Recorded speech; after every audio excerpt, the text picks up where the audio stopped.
What happened is during the Vietnam era, a lot of U.S. Navy ships would unload all their guys onto the beach, and the guys would either have a choice to go to Bangkok or to Pattaya, which was a fishing village. And because of the influx of guys and the demand, prostitution grew as an industry in Pattaya.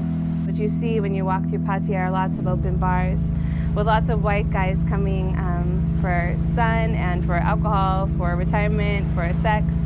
And it's just readily available, and that's what the city has become known for. Hi, I'm Jessica Mock. I've been serving God as a minister in Pattaya for almost 6 years now. What happens is a lot of girls from the northeast of Thailand, their families are poor farmers, and the oldest girl in the family is expected to provide for the entire family. So what happens to these girls is often to provide for their families, they will go down to a city like Bangkok or Pattaya, and they will go looking for a job. But the problem is that they are often not well educated.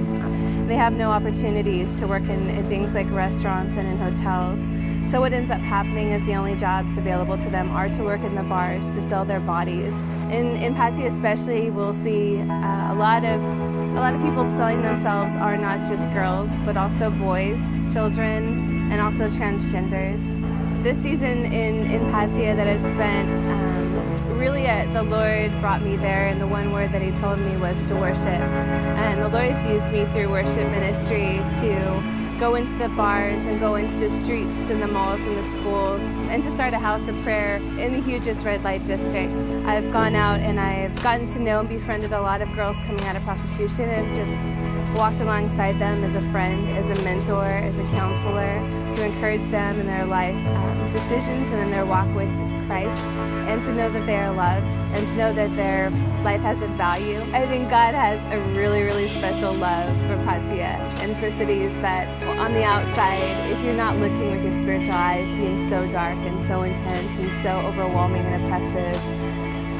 But in reality, God is so the God of the city of Pattaya. He is so in charge of every decision, every life that is being used and abused. God sees and He hears their cries, and He is a God of justice, and He is doing a huge work of love and justice throughout the city. And I have seen Him work. I have seen Him move. I have seen God heal. I have seen Him pour out His love and His Spirit and His truth and new identity in Christ throughout that city in my years there.